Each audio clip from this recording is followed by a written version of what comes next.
Hello everyone, welcome to the International Racing round 22 of 27. We're in the end game now, and no better place to spend it in Hawaii, the Pacific Islands. So, no major news items entering this round.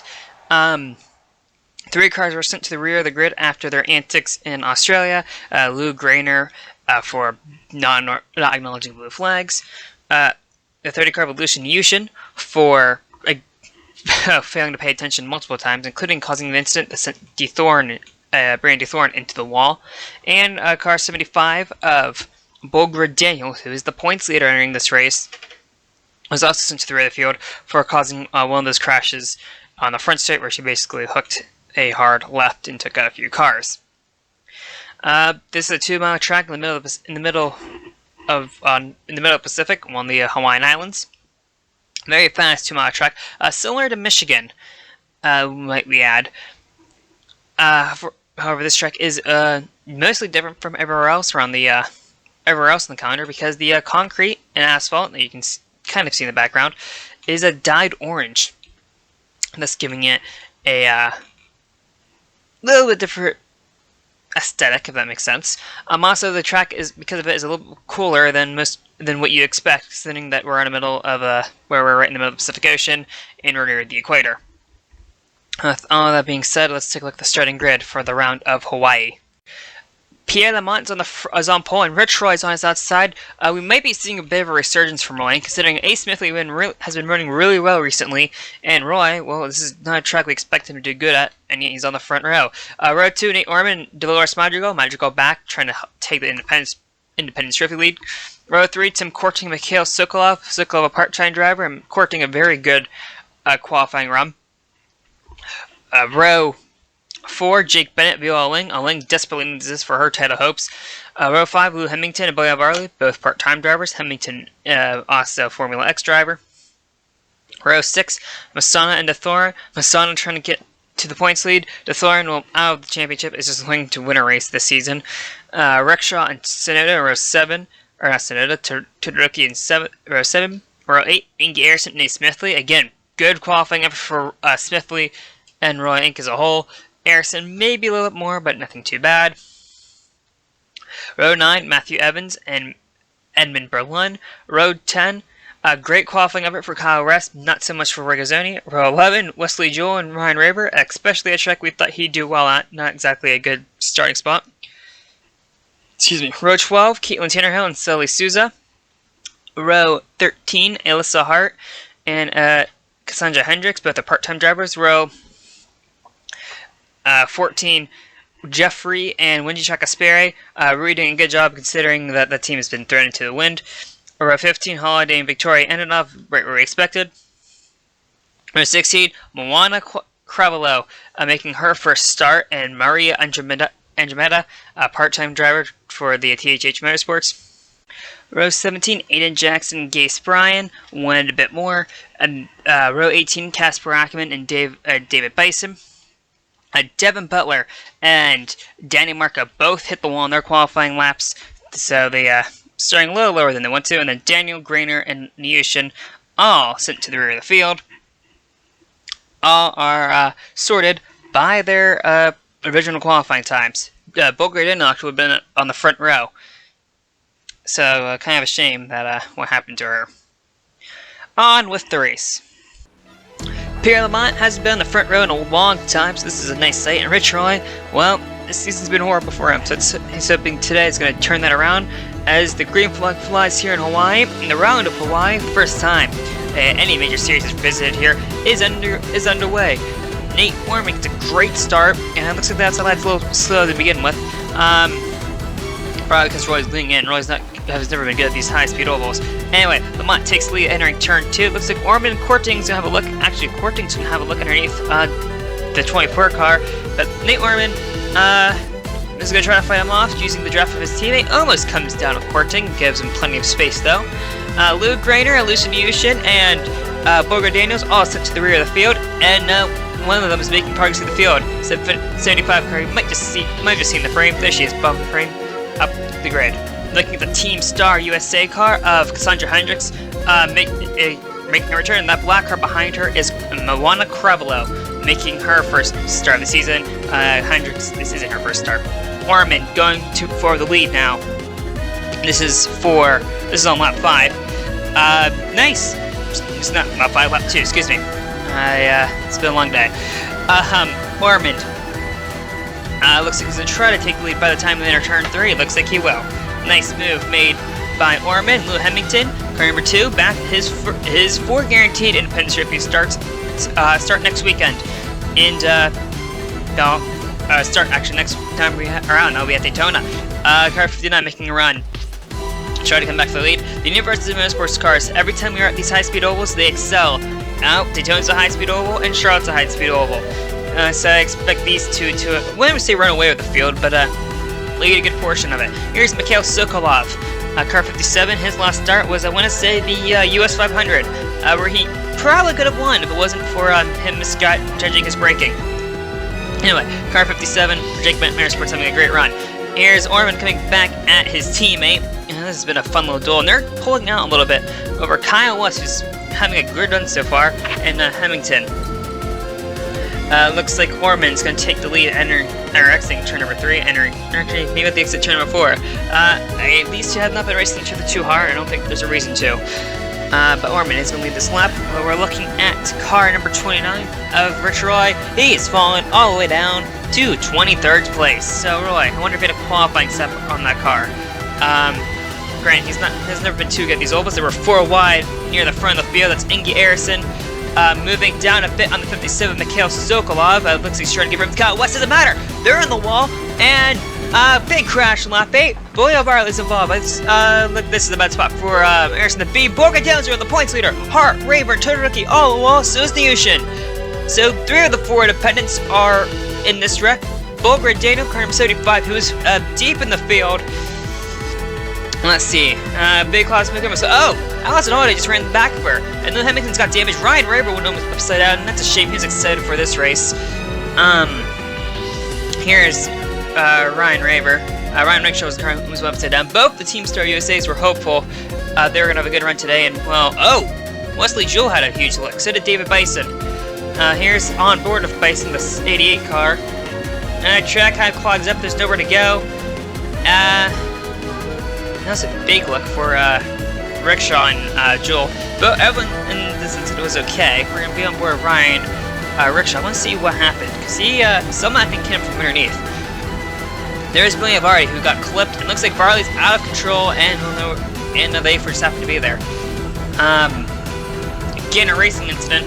It looked like Inge Eriksson trying to make room for someone. It didn't go too well. Most of the field pitted. Chris Rigazzoni and Matthew Evans did not under that caution. Thus, they're 1-2. Danny Marco, shame that he had a flat tire hit the wall during his qualifying run because he got slipped up in this. Green flag looks like 59. That didn't have a too great of a pit stop because they got past the pits by Masana and Hendricks, who's I think the only remaining Team Star USA car left. Bison holding the field a little bit, but that car is damaged. And looks like Chris Rigazzoni is actually going to lead a few laps this race, which is kind of a shame. That car hasn't been on the pace, and I think it should have been. However, he is going to get overtaken by the 59 of Pierre Lamont in a matter of a few laps, and here comes your Troy. I wonder if that 29 crew made some adjustments during that last pit stop, because Roy seemed a lot more aggressive, a lot more punchier, a lot more confident, let's put it like that. As he leads the next lap, you got Nate Mormon coming underneath. Oh, contact! Evan Masona, Matthew Evans in the wall behind them. That's not good. Mormon's going to take the lead from the 29 car. He had a huge run coming on the front stretch, and Roy's going to try to fight this. Not much he can do. And it looks like he's going to give up the spot. Maybe give it up to the Universal Motorsport car, Pierre Lamont. Here's what's going on behind him. Looks like Matthew Evans kind of just washes up the racetrack. And, oh yeah, he just washed up the racetrack. Nowhere for Bassano or Rigazzoni to go. Vio and Lang involved. Brian Gates and Devin Butler pile in. Oh, and the 75 gets a part of it. Oh, look out, look out, look out. Nearshot and West almost casualties in that wreck. And everyone pits into the caution. Caitlin Tannerhill, great stop by that 65 crew. They get her up the order. Same for A. Smith, who they got jammed up behind that 79 car. As they come to take the green flag lap 23 of 120. 2 cautions within 20 laps. Not really good. as that inside line's all damaged cars and they're not going anywhere seemingly. Looks like Smithley trying to make a move low and make the Norman blocked her. However, now Smithley is going to go even lower and going to go for the lead. Car number 14, the Point Park University sponsored entrant. A whole bunch of Pennsylvania sponsors on it, going for the lead. Ace Smithley and Ritual have been on a charge this last few races. One makes you wonder if Rolling's coming back and if Chevrolet has found something. A little late for this season, but next season's always a good possibility. Roy gonna try to make it 3 wide with the Universal Motorsports cars. Smithley led that lap, making the first time I think she's led a lap. Actually, no, she's led a few laps last race. Roy's going for the lead. That's something I didn't think I'd be saying here. But Rich Roy made a dive underneath the 29 and 24 and is going for the lead. Pleasant surprise here in Hawaii. Kayla Tannehill, a fellow statesman, is trying to hold on, but I don't think she can. Roy leads that lap over his teammate and employee as they enter turn number 1, and it looks like he's going to hold on. Caitlin Tannehill has a run, not much of it. A few laps later, Orman runs him down and is going for the lead. Surprise of absolutely no one. That 24 and 59 has been fast this weekend. Roy looks like he's going to give up the outside. Wonder if they're going to do the same thing that the 2 Universal Motorsports car did earlier, which is constantly go back and forth and draft away the field like that. However, Rich Roy, I don't think likes being in second. He is hungry for a win. His last win came in Grab City last year. Obviously, the last podium was the season finale at Ohio, but still been well over a year since he last won a race. Roy, I think, wants to change that and wants to do it by dominating. Usually how he is. Orman coming back on the inside, entering turn number 3. Wojciech Aspiri, the only remaining independent trophy car that doesn't have major damage. Actually, no, Hamilton's still in this race. But the 31's trying to climb his way through the field and maybe lead a few laps. And he will take the lead, but I don't think he's going to lead the lap, because here comes Ace Smithley, and car number 41 looked low for a second, didn't think much of it. Lamont went from the top to the bottom to make something happen, but I don't think that's going to do any good.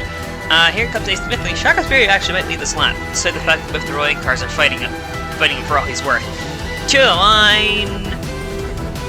Yes, actually no, Smithley led the lap by a hundredth of a second, so not much for Smithley, but still counts on the lap leaderboard. Here comes this 59 car as Smithley washes at the racetrack. The Ferrari in the background, that is Brandy Thor, who I think is hoping these idiots wreck each other. Idiots being subjective, depending on who these are. This is nice, clean racing. Everyone's giving each other plenty of space, and no one's making any too risky of a move. Roy leads the lap, and here comes Pierre Lemont, car number 55, the Frenchman. The redneck colors. It's been a solid day for Lemont. Actually, it's been a solid day for all these guys up here. Most of them are actually in the back when that crash happened. On the first crash, the lap 8 caution. As Roy is side, but Roy's going to lead the lap. Lamont's going to try to have something for it. I saw a lap car up ahead, and that's Alyssa Hart. Let's see what she does. Hart holds the middle. Leader's dispatcher. Roy Norman has a slap a little bit at the racetrack, which is going to give the 59 the lead, but Ace Smithley says thank you very much when Lamont slides at the racetrack a little bit. A good run coming on the final turn, and Ace Smithley will lead. Nice run for the Roy 8 team. Hope maybe they can get a 1-2 or no podium today. Believe it or not, no team has gotten a 1-2 yet this season. That's surprising, considering we're like very deep. Actually, no, excuse me. Team Rocket has this 1-2, and that happened in Germany. However, it doesn't. I mean, it does count, but you have to take it with a grain of salt, considering what they found with well, their Lenards weren't necessarily Lenards. It felt like that. And Garrison going a lap down, and here's Mikhail Sokolov, both holding the lines. I don't think they're expecting. Nice run by Lamont. He's going to take second, and with that, Universal Motorsports has a 1-2 at the moment. Don't know how long that's going to last, considering everyone else is, everyone's running around the same speeds. Lap 40, Ryan Rickshaw pits. Rickshaw is still in the race, surprisingly. Here's Nate Ormond. Let's see what he does. Orman pits. A few laps later, on lap 42, lap 43, Roy and Milan and Tanner have put a lap on BOL Lang, and they will dive to the pit lane. Yeah, they will dive into the pit lane lap 43. The Silly Souza still goes out for an extra lap, takes the leads lap, and will have the next lap, exiting the pits. That's a Smithley, I think, on the inside. Here's Nate Orman. Let's see where he cycles out. There is Tanner Hill. Roy throws a block on the 65, and that allows Orman to sleep right through and into the lead. Up the car up ahead is a Kyle West. West is kind of fallen a bit. Bulgard Daniel, damaged. Still. She's running 19th. She's still damaged. She's battling this 18 at the moment. Bill Varley. I don't know if it's trying to take off points from her in the lane, so Ling and Masonic can catch up to her, or Varley might want to run an IRL next year. I don't think Toyota's going to offer the chance, at least in the next few years. Considering a driver lap next year, Smithley and Shakespeare are battling for the lead as they come up on the damaged Chris Regazzoni, which is kind of unfortunate, considering he was involved in someone else's mess. Orman looks slow, and he's not going to lead this lap. He might lead the next lap. Entering turn number 1, Orman takes the lead. Roy looks slow for a moment, but I think he's still up the racetrack. Doesn't take long, though, for them to approach the lap traffic, that being BOL Ling. Roy has a run, but by the time he gets there, Orman has dispatched the 11. Though Roy is going to try to go on the inside, not much to it. Slides in line behind the 24 as they negotiate lap traffic. Here's Ryan Rickshaw holding Orman up a little bit. Roy looks low. Entering lap 53 now. Looks like Orman's going that lap. Roy might have a run. Entering turn number 1. Maybe. Yes. Roy's going to hold the lead. Thanks up to Mikhail Sokolov and Garrison. Though they're fighting for position, you really can't expect them to move out of the way. Ace Smithley is going to have a small run at Roy, but decides not much of it. They're entering turn 1. And it's rolling 1 too. Just realized that. So, good signs over at the Pittsburgh-based team, though Ace Smithley is going to have a run with Luigi Shakespeare pushing her down, and she'll take the lead on lap 53. Smithley, though, is going to have to turn off a challenge from the 31. Here comes Orman. They go 3 wide. Come to the line. Shaka Sperry is going to lead the lap, and it will be his first career lap led in the IRL. However, Nate Ormond is going to sweep into the lead. Nice move made by him. Looks like Smithley is going to fall back. Here's the 33 and 57 battle. This has been one of the interesting battles on the racetrack. Sokolov moves in front of the 77, but keeps it going. Third caution of the day. Lap 58, as Tim Korting has a problem. Flat tire on that car, so nothing too serious, but he will switch to the rear of the field. Also forgot to mention that under that caution, the 3 car hit a piece of debris and got a flat, so she was also cycled to the rear of the field. Roy will lead on lap 64, so we'll take the green flag. Let's see, nice start from, looks like, over the top 3. Hart having a hard time getting going, but that car's beaten all to hell. Orman looking low on Caitlin Tannerhill, and looks like Orman will take the spot. Nice move made by the 24 car. He's going to try to go after the 29, it looks like. Definitely great step by Orman. These Renaults are really good on these high-speed ovals. They were probably the only cars that could conquer the Team Rocket cars on these types of tracks. Now Team Rocket isn't here, so do what we want with that information. And it's kind of surprising that Nathan Orman was the driver who was kind of leading the charges. I love to say that some people have said in the paddock and the garage that Orman wanted Team Rocket out so he could win all these high-speed ovals and win the other races on the calendar. However, Orman was interviewed about this, as you see, 59 past the 29. Orman basically said, going from a business standpoint, he was losing money, and it seems suspicious that Team Rocket was winning every other weekend and no one could touch them. Anyways, Lou Hemmington is going to go for third on Rich Roy. Hemmington was involved in that lap 18 or that lap 8 schmozzle. Looks like they got the 2 car repaired.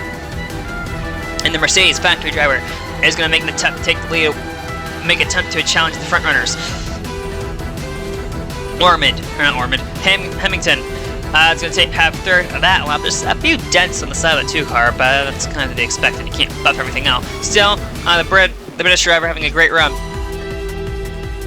As they enter or exit turn number 2, he's going to take the lead, or take third that lap. He's going to try to run down the 59.24. Here's Sally Souza. We mentioned she had a flat tire earlier. She's still running pretty good. So I think she's in the top 10 at the moment. So nice run made by the 3 car. She is running down the 64 car. As you see, Roy's passing Hemmington. Another great run should be mentioned by Caitlin Tannerhill. This team has won a race, and that'll be with Announced on Holiday at Moncton. Here's the 18 and 75. Battling for a position upset the top 20, and Boyd Riley is blowing the motor. This is a bad spot to be. She's in the middle of the track, though everyone's giving her plenty of space. But Varley, who's having a good day, blows up on lap 80. Here comes Hemmington now making a move, looking to make a move on the 59 car of Pierre Lamont, trying to break up the Universal 1-2 at the moment. As they come down the main straight, or not main straight, this is the back straight. Can't get much of it. Looks like Roy might try to do a crossover here, though. Thinks better of it. Might help Hemmington try to get around the 59 car. They weren't close enough now, but they looks like they both have a run coming down the front stretch that seems to have stalled out. Also, could be thinking the 2 and the 29 might be saving fuel behind the 59. No, they're not. They're making a move. Or Hemmington and Roy coming in the back straight. Roy now moves up behind the 59. I think Roy just shouldn't find the runs, really. Anyway, Hemmington is going to take second, as looks like Roy is diving to the pits on lap 82. Hemmington will take second on lap 82. I'm now going to try to focus to get by this 24 car of Nate Orman. Roy, that seemed a little early for him, but it doesn't seem to matter. I think they're rolling the strategy car. Nate Orman now stuck in lap traffic.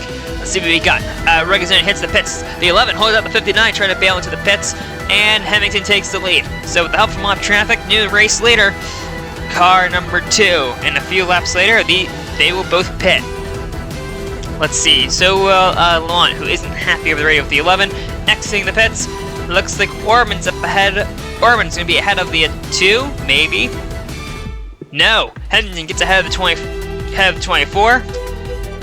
As the exit get on the racetrack, we're looking for the 29 car. Let's see where he is cycled out. 79's ahead of him, but he's not a factor. It looks like these 2 have gotten well ahead of Rich Roy, so Roy's strategy gamble has not worked. So, your new race leader, the Formula X 7-time Formula X champion, running P1. Here is 13 car. Slow start, and so the 59 looks like. Actually, the 59 is running 4th, though he has dropped far behind the top 3, dealing with traffic of Rickshaw, Aling, and Regazzoni. He has got Ace Smithley and Dolores Magical breathing down his neck. So, Lamont might want to pick it up the pace. Battle for the lead is still going on between Orman and Hemmington. Orman has run exiting turn number 4 down the front straight. He will lead the lap, but looks Hemmington's going to try to fight that one. No lap traffic ahead of him. They have both cleared the 79. That black car in the background is Rich Roy. He has been run down by Pierre Lamont. He's now coming down front, entering turn 1. Roy, I don't think he's trying to fight that one too hard. I think he's more focused on if he can get a draft with 59 and hopefully challenge the top 2. As they come down the back straight, Orman takes 3rd. Roy drops in line, and there's his teammate behind him. So I wonder if Roy might help his teammate out and maybe make a Roy versus Universal Minister battle. Kravilov, Antonov, and Tannerhill all having great runs, but the 65 has fallen a little bit, which isn't really a surprise, but still a good run. Alyssa Hart, slowest car on the racetrack. That's not really her own doing. Or their own doing, excuse me. Hart not having a fun day. Orman still leads over the 2.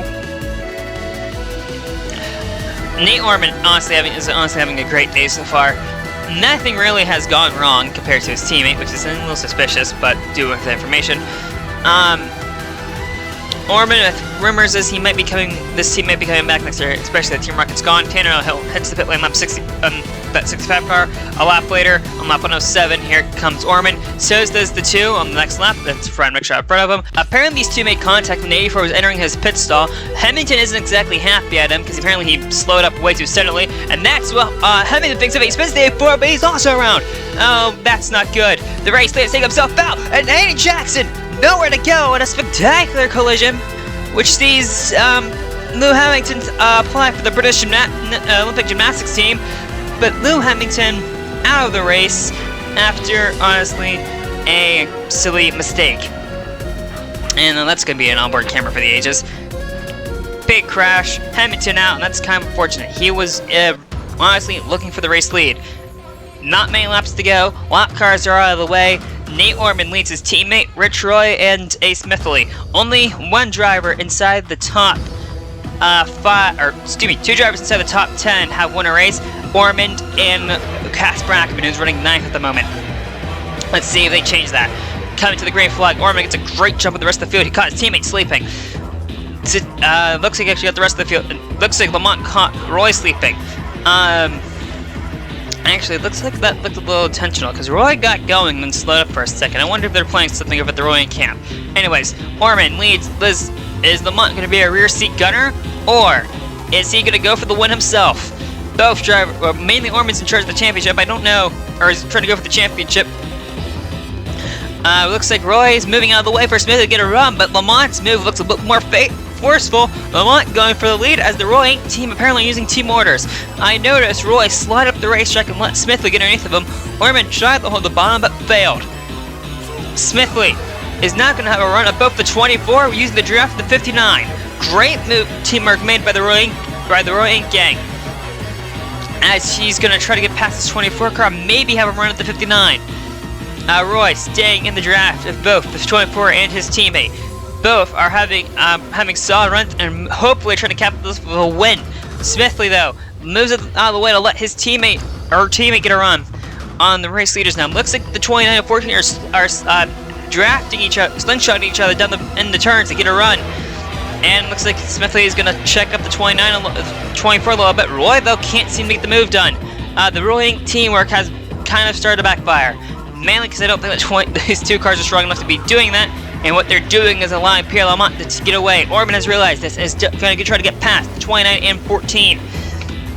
As Tanner Hill and Madrigal loom menacingly in the background.